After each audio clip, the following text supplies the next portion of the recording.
Bonjour à tous, c'est Jung du blog atteindremesobjectifs.com. Je suis ravi de vous retrouver aujourd'hui pour une toute nouvelle interview avec cette fois-ci un invité exceptionnel puisque j'ai l'honneur d'accueillir aujourd'hui Olivier Roland. Donc Olivier Roland qui est l'un de mes mentors, qui est finalement à l'origine du blog que j'ai créé, atteindremesobjectifs.com, car c'est lui qui m'a formé justement dans le blogging.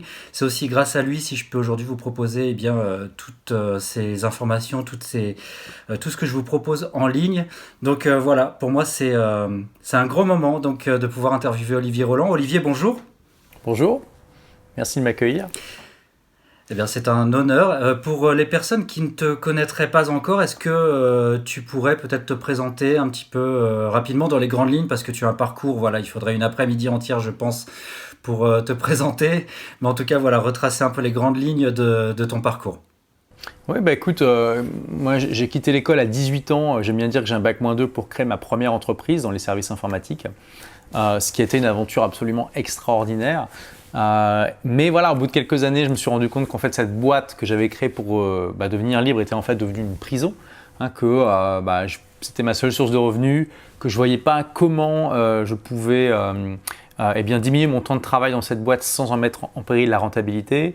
Je ne voyais pas comment la vendre, et en plus en tant que gérant d'entreprise en France, je n'avais pas le droit au chômage. Donc je me suis dit c'est dingue, parce que là j'aimerais bien avoir un meilleur équilibre de vie, et en fait je suis complètement prisonnier de cette boîte. Et je me suis mis en quête d'une solution que je n'ai pas trouvée avant plusieurs années. Et puis voilà, ça m'a encouragé à me lancer sur le web, notamment via le blogging.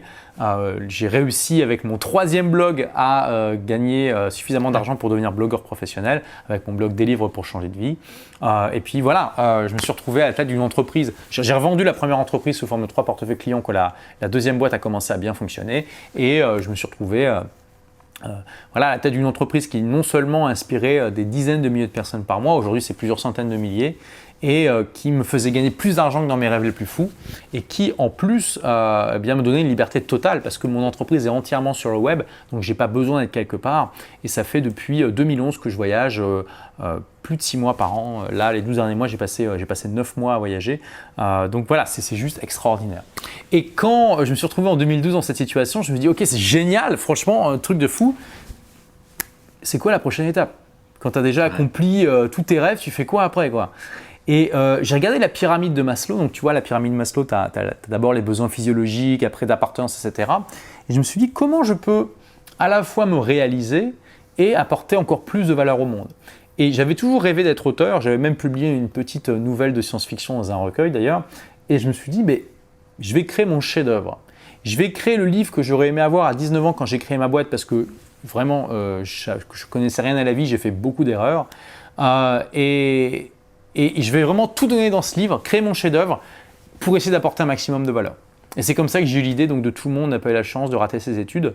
Et voilà, et donc je suis très heureux parce que le livre a eu un gros succès, 70 000 exemplaires vendus dans tous les formats, audio, papier, numérique. Et là, il y a la seconde édition qui vient de sortir. Et je suis très heureux parce que j'ai l'honneur quand même que Xavier Niel, le créateur de Free, a écrit la préface. Donc ça, j'en suis très très heureux. C'est un bel accomplissement pour moi. Donc voilà. Ça, c'est une belle victoire, c'est en effet une belle avancée. Alors, livre justement que j'ai également, donc j'invite vraiment tous ceux qui nous regardent à le lire, et tous ceux qui sont finalement à la recherche d'un peu plus de liberté dans leur vie, d'une vie un peu plus inspirante, et puis voilà, vraiment se donner les moyens d'atteindre leurs rêves, de créer l'entreprise qui leur va finalement. Voilà, donc un livre vraiment à lire, un best-seller, 250 000 fans déjà convaincus, comme tu l'as dit, déjà plus de 70 000 lecteurs. Et puis surtout attention, un les livre, fans, c'est l'audience, c'est mon audience de manière générale. Oui. Mais effectivement, il a été. On dit toujours que, je ne sais plus le chiffre exact, mais pour chaque exemplaire vendu, tu as peut-être 2 personnes qui le lisent. Je ne sais plus le chiffre exactement, mais voilà. Mais bon, les 250 000 fans, c'est de l'audience. C'est mon éditeur qui a voulu mettre ça. Donc, ce n'est pas exactement le nombre de lecteurs du livre quand même. D'accord, ok. Bon, 70 000 en tout cas, c'est quand même vraiment très très bien, quoi. Et puis surtout, ce qui est intéressant dans ce livre, c'est que tu te bases sur 400 références scientifiques, c'est-à-dire que c'est pas juste des choses qui sont sorties de ta tête. Voilà, c'est vraiment du concret, quoi. Oui, voilà. Bien sûr, j'ai voulu partager mon expérience et celle de centaines de milliers d'entrepreneurs que soit j'ai accompagnés, soit que j'ai rencontrés dans le monde entier. Mais je voulais pas seulement sortir, voilà, des trucs que moi je savais entre guillemets. C'était vraiment très important pour moi de m'appuyer aussi sur l'état de la science actuelle. Et c'est pour ça que j'avais une équipe de 3 assistants de recherche. On a fait beaucoup de recherches par rapport à tout ce dont je parle dans le livre. Il y a plus de 400 références scientifiques. Et ça m'arrivait d'ailleurs parfois d'être persuadé de quelque chose et de me rendre compte qu'en fait que la science n'était pas d'accord avec moi. Et du coup, j'ai changé ce que je m'apprêtais à dire dans le livre pour refléter davantage ce qui est aujourd'hui le consensus scientifique. Donc on est d'accord que ce livre n'est pas non plus un pamphlet contre le système éducatif ou le système scolaire, mais c'est juste voilà, une manière de voir un petit peu au-delà du système éducatif et de se dire qu'il n'y a pas que ça qui peut nous orienter dans notre vie. Oui, je suis d'accord. Enfin, le titre est un petit peu racoleur. C'est ce qu'on demande à un bon titre de livre. C'est que tu vois, ça provoque un petit peu pour que tu aies envie de le prendre et de voir de quoi ça parle. Donc là, le titre fait un très très bon job pour ça. Mais bien sûr, mon propos n'est pas de dire qu'il n'y a rien à prendre de bien dans le système scolaire, que tout est acheté, etc. etc. Non. Par contre, ce que je dis, toute la première partie est une critique du système éducatif. La deuxième partie est comment créer une boîte qui est au service de sa vie. Enfin, la première partie, elle est en 2 sous-parties. D'abord, la critique du système éducatif et ensuite, comment apprendre par soi-même de manière efficace tout au long de sa vie. Parce que je ne me contente pas de critiquer, je propose des solutions aussi. Et ce que j'essaie de montrer, c'est que trop souvent, le système éducatif est vu comme une sorte de vache sacrée intouchable qu'on n'a pas le droit de critiquer, alors que c'est un système humain, que comme tous les systèmes humains, il est imparfait.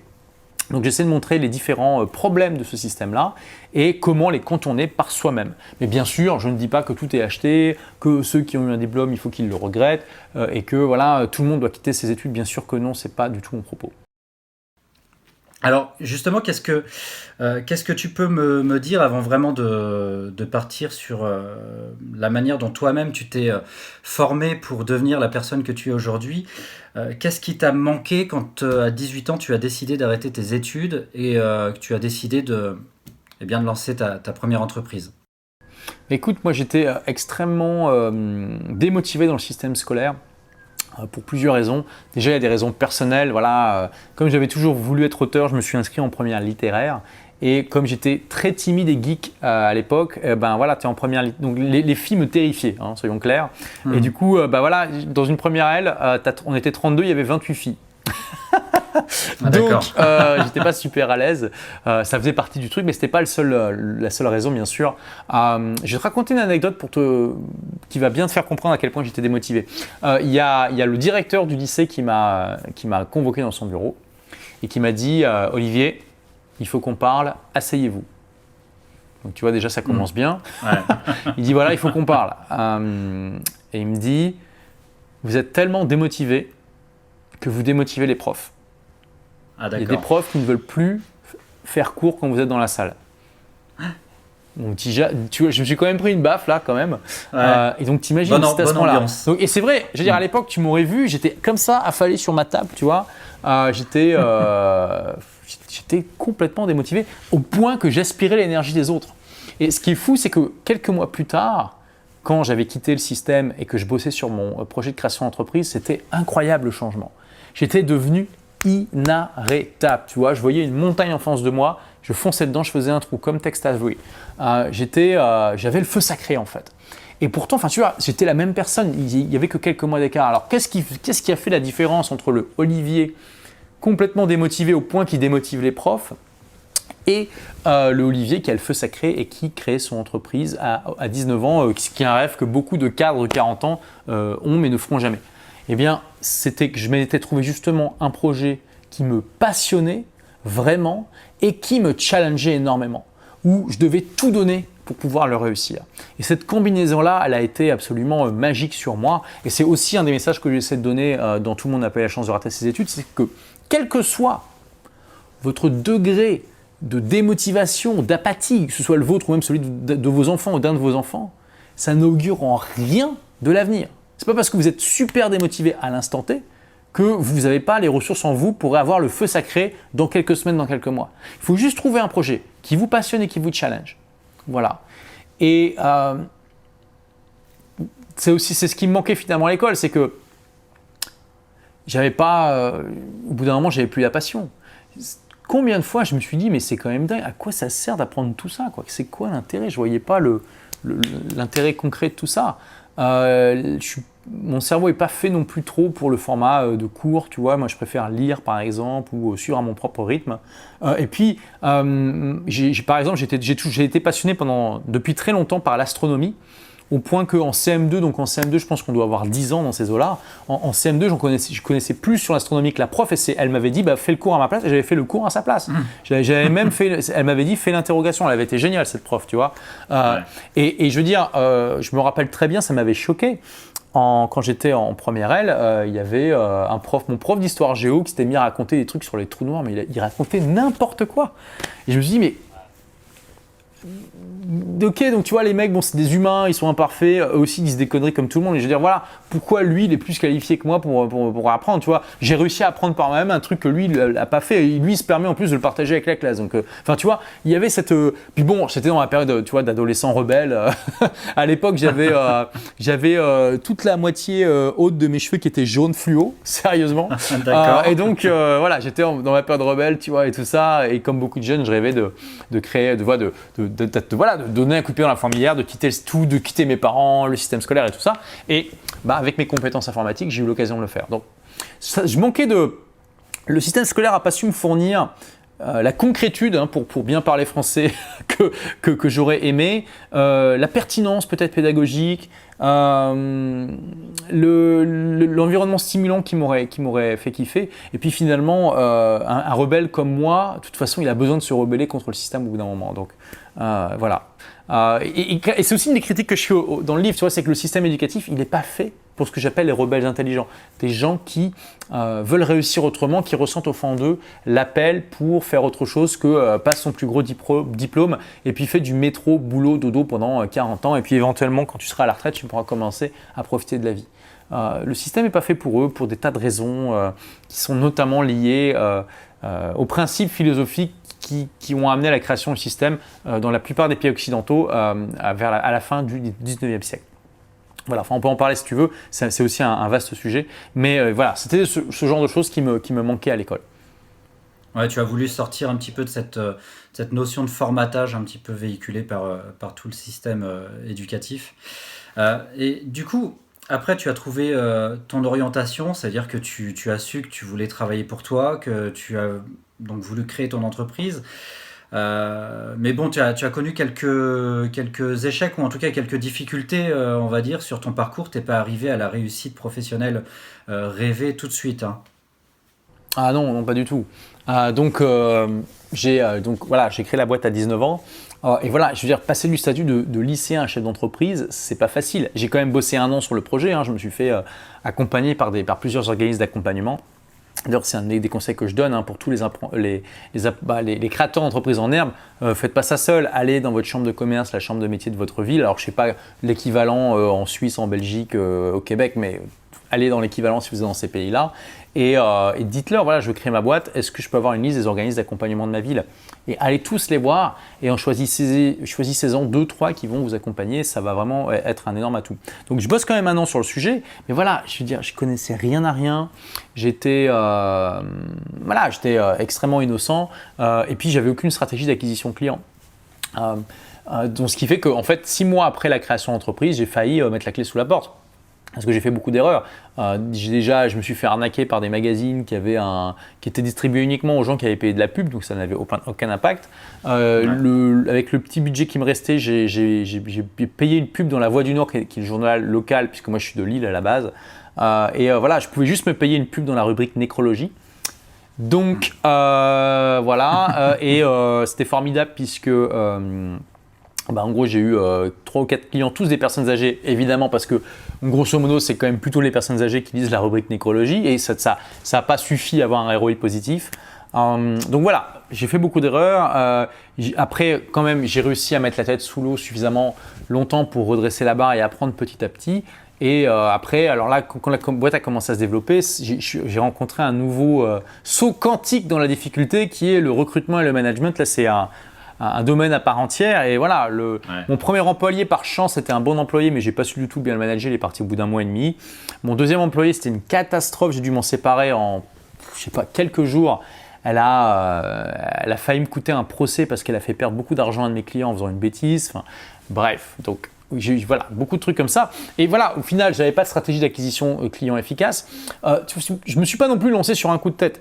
Ce qui m'a donné la confiance nécessaire pour créer ma boîte aussi jeune, c'est que j'avais fait du Lean Startup sans le savoir, avant même que ça soit conceptualisé. Donc le Lean Startup, c'est une méthodologie qui a été inventée dans la Silicon Valley et qui consiste en fait à se confronter le plus vite possible à la réalité du terrain, à mettre en place ce qu'ils appellent le produit minimum viable, c'est-à-dire vraiment un prototype, mais avec juste ce qu'il faut de fonction pour que ça intéresse les clients et de se confronter le plus vite possible à la réalité avec le minimum d'investissement en argent, en temps, en énergie pour voir si notre projet intéresse ou pas. Parce que ce que font beaucoup trop de gens et aussi l'écueil qui guette même les meilleurs entrepreneurs, y compris des gens comme Steve Jobs, hein, ça lui est arrivé, c'est de bosser pendant des mois, des années sur le super produit, de se dire ça va être génial et tout le monde, pour tout ça, pour se rendre compte que quand on sort le produit, que tout le monde s'en fout complètement. Mais alors, à un point, c'est fou. Donc, en gros, tu as un coût d'opportunité énorme parce que tu as gaspillé des mois, des années de ta vie à créer un truc dont tout le monde se fout.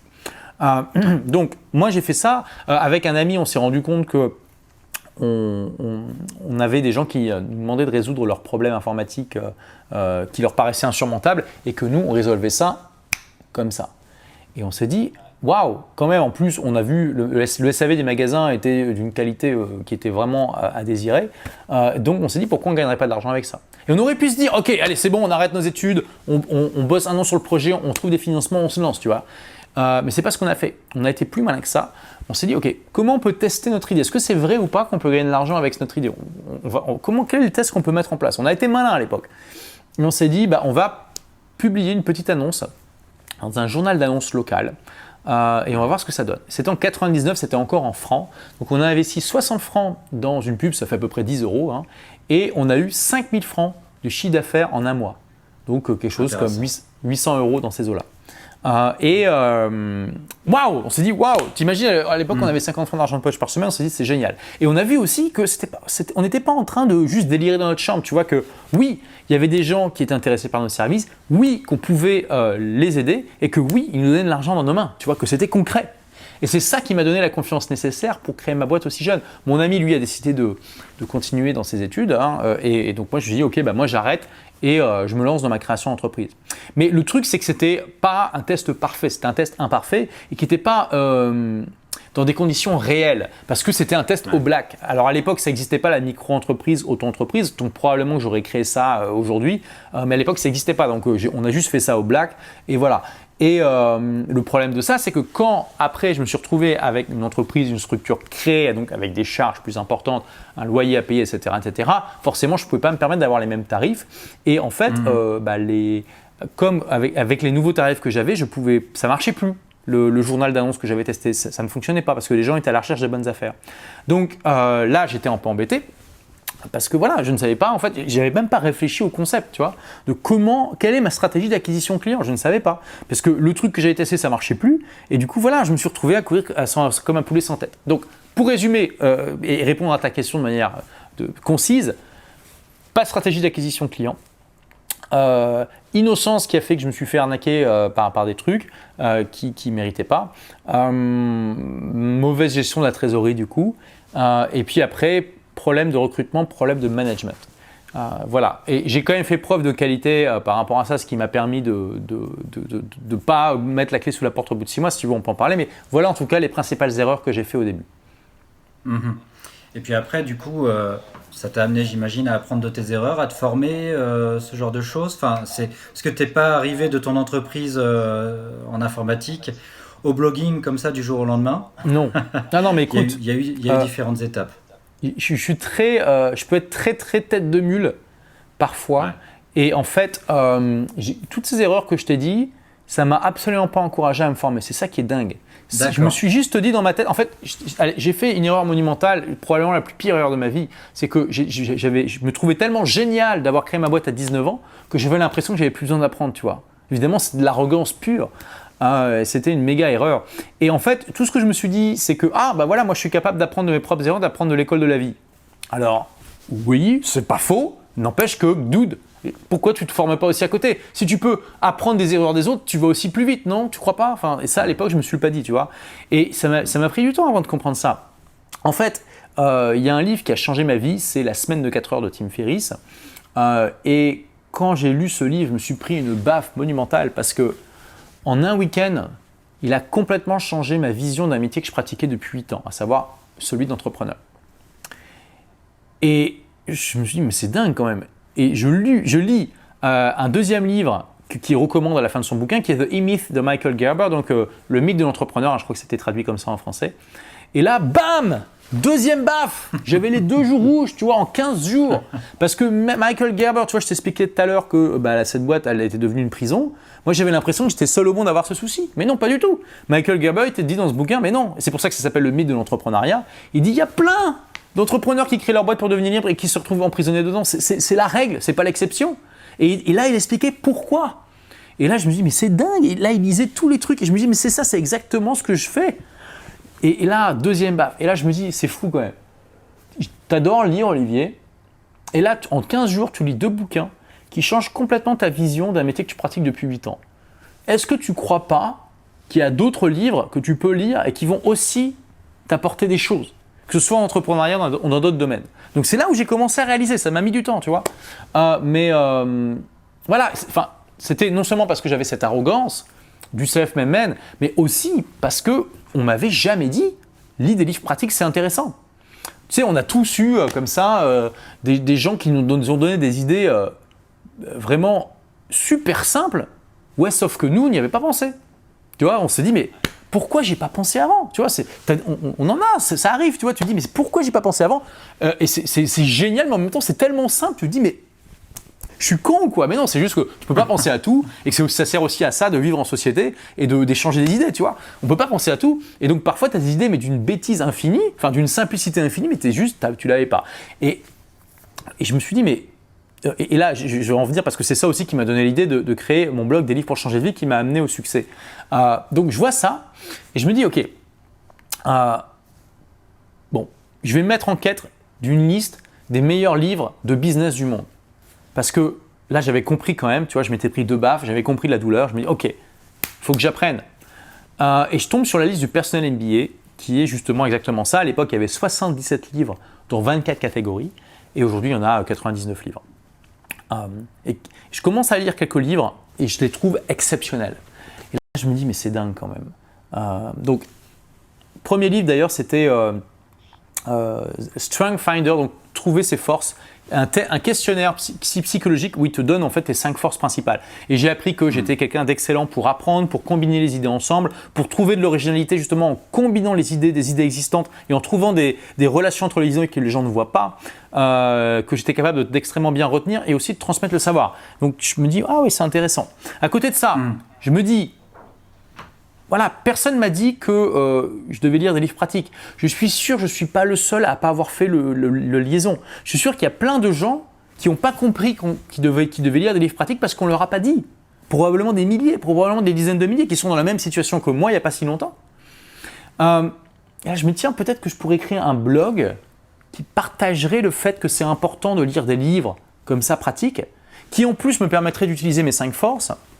Et en plus, tiens, je me suis dit, mais d'ailleurs, moi je veux me motiver à lire plein de bouquins, mais je me connais, tu vois, moi je suis, surtout à l'époque, beaucoup moins maintenant, mais j'avais pas tant de discipline que ça. Je pouvais être passionné par un truc, puis après ça commençait à descendre l'intérêt, et puis au bout de quelques semaines, quelques mois, voilà, je procrastinais. Donc je me suis dit, ouais, je me connais, dans quelques mois, est-ce que je vais continuer à lire et tout ça? Et je me suis dit, mais qu'est-ce qui se passe si je me donne un défi public, tu vois, que je me crée une contrainte sociale en criant au monde entier que je vais lire un livre par semaine pendant 52 semaines et en publier un résumé publiquement.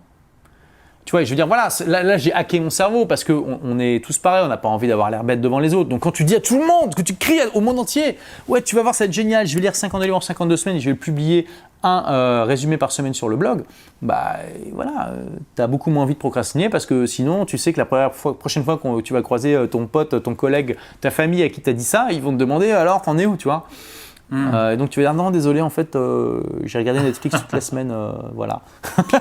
Donc voilà, j'ai hacké mon cerveau et je me suis dit, bah peut-être que je vais pouvoir en faire un business de ce blog. C'était le 3e blog, hein, donc c'était pas mon premier essai. Et Tim Ferriss m'avait donné envie d'avoir un business sur le web. Et aussi, je me suis dit, voilà, puis en plus, ça va être intéressant parce que je suis entrepreneur, donc je ne vais pas juste lire des bouquins. Tu vois, je vais aussi les appliquer dans mon business et je vais pouvoir partager ce que ça m'apporte concrètement, en fait. Et voilà, donc tout s'est combiné dans ma tête et c'est comme ça que j'ai eu l'idée de créer Des livres pour changer de vie, qui est le livre qui m'a amené au succès, hein, puisque un an plus tard, on va dire 14 mois après sa création, c'est ce qui m'a permis d'atteindre un chiffre d'affaires de 3 000 € par mois et quelques mois plus tard 14 000 € par mois, qui était un vrai chiffre d'affaires de TPE qui m'a permis de vendre ma première entreprise et de pouvoir me balader partout dans le monde. D'accord.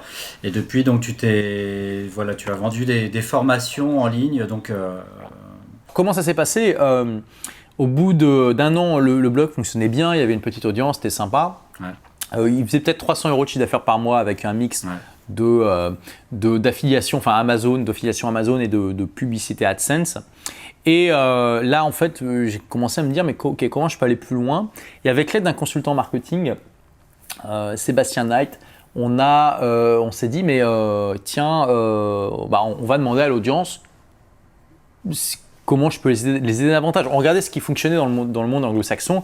Dans le monde anglo-saxon, la plupart des blogueurs pros vendaient des produits en fait, des formations, des workshops, des livres, etc., etc. Donc je demande à mon audience comment je peux vous aider davantage. Et là, la majorité de mon audience me dit, voilà Olivier, ça fait longtemps que tu es entrepreneur, donc à l'époque ça faisait 9 ans.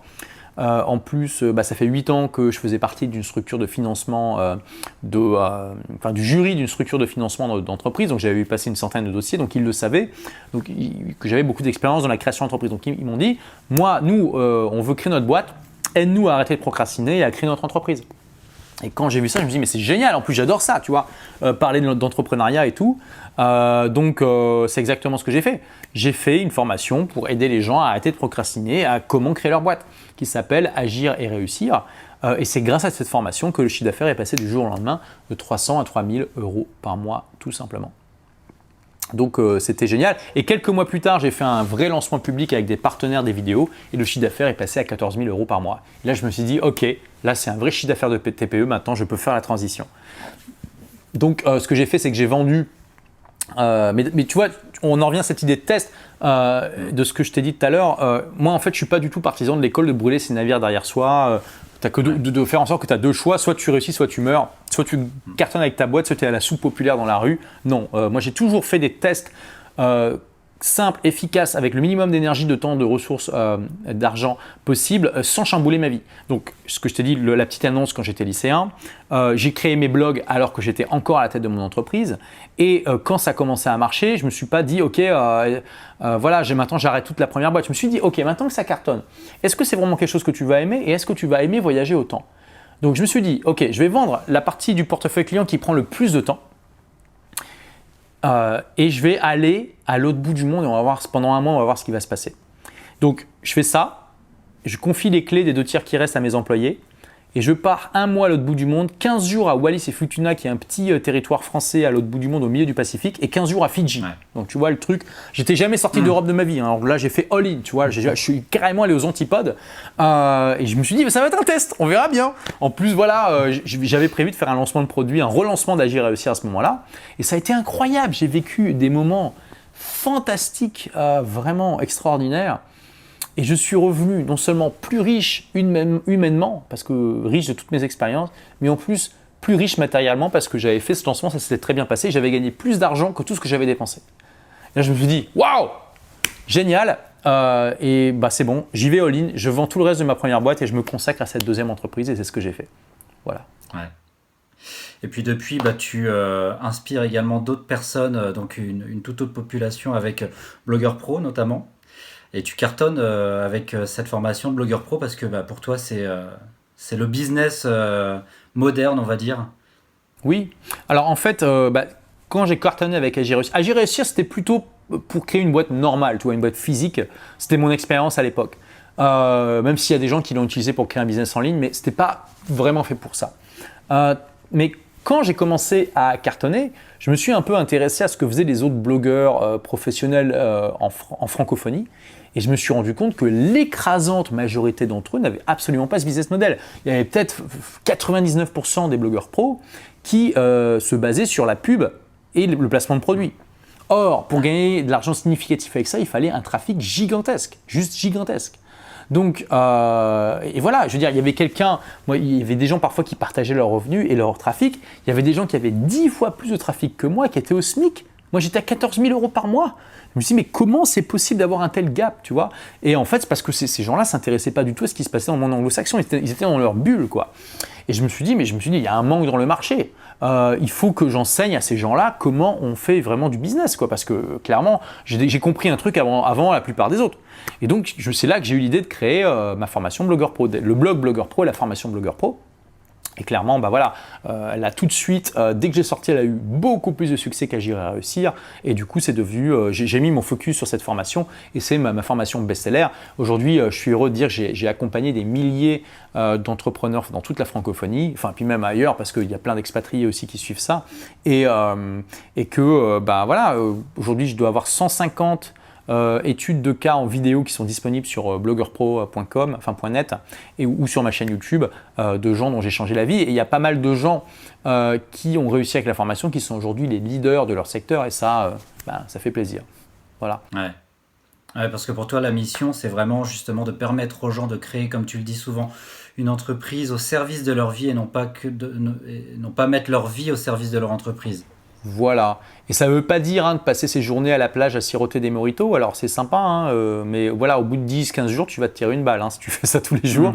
Donc le but, c'est de ne pas avoir à travailler pour le travail, de pouvoir se consacrer, en fait, à pouvoir gagner de l'argent déjà avec quelque chose qu'on aime, mais pas sans se tuer à la tâche, d'avoir un bon équilibre de vie et de pouvoir se consacrer à ce qui nous remplit, à ce qui est notre mission. Tu vois, quand j'ai écrit Tout le monde n'a pas eu la chance de rater ses études, j'ai passé 4 ans dessus, pas à temps complet, mais ça m'a pris beaucoup de temps. J'avais pas besoin de faire ça, mon business cartonnait déjà. Mais c'était pour moi une idée d'accomplir ma mission, de pouvoir apporter de la valeur et de me réaliser. C'était quelque chose qui me tenait à cœur et c'est quelque chose qui m'a rempli et qui me remplit toujours aujourd'hui. Et clairement, le succès de mon livre, c'est le succès dont je suis le plus fier aujourd'hui. Enfin, c'est juste extraordinaire et ça me fait plaisir. Voilà, tu vois, je lisais récemment, ça m'arrive de lire mes commentaires sur Amazon, et il y a quelqu'un qui écrivait récemment en lisant ce bouquin, j'ai découvert que j'étais un rebelle intelligent et que jusque-là, je n'avais pas eu le manuel d'utilisation. Et je me suis dit, mais c'est génial parce que c'est exactement dans cette optique-là que je l'ai créé, tu vois, donc c'est parfait, je suis tellement content qu'il y a des gens qui comprennent le message. Ouais. Alors justement, à tous ces rebelles intelligents qui nous écoutent aujourd'hui et puis qui te suivent, si tu devais, c'est toujours une question un peu compliquée à poser, mais si tu devais avoir 3 conseils à leur donner, quels seraient pour toi les principaux conseils? Écoute, ça serait probablement des conseils que je donnerais à mon moi de 19 ans qui était tellement innocent, qui a fait beaucoup d'erreurs. Déjà, comprenez que c'est super important de se former tout au long de sa vie. D'accord? Déjà, on est dans une société qui avance extrêmement vite, on peut le voir. Regardez un peu les évolutions de malades qu'on a eues dans les 10, 15, 20 dernières années. Je veux dire, il y a 20 ans, en 1999, moi j'avais un Nokia noir et blanc avec Snake dessus, quoi. Enfin, Internet, tout le monde n'avait pas chez soi. Il y avait des gens qui n'avaient pas d'ordinateur à la maison, plein.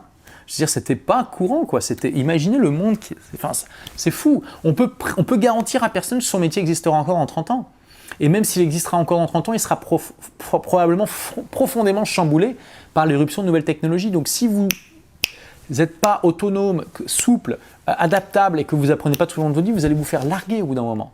Vous allez faire comme les chauffeurs de taxi, vous allez vous réveiller un jour en vous rendant compte que votre métier a été disrupté par une boîte qui a été créée à l'autre bout du monde. Et que tout ce qui vous reste, c'est de défiler dans la rue pour défendre un métier qui n'existe plus, quoi, ou qui va devoir s'adapter extrêmement vite. Donc, voilà, c'est très important. Et je dis toujours, si vous lisez ne serait-ce que 2 livres par mois, 2 livres, ça va, c'est pas compliqué, c'est pas la mer à boire. 2 livres par mois, ça fait 24 livres par an. Au bout de 10 ans, ça vous fait 240 livres de lus.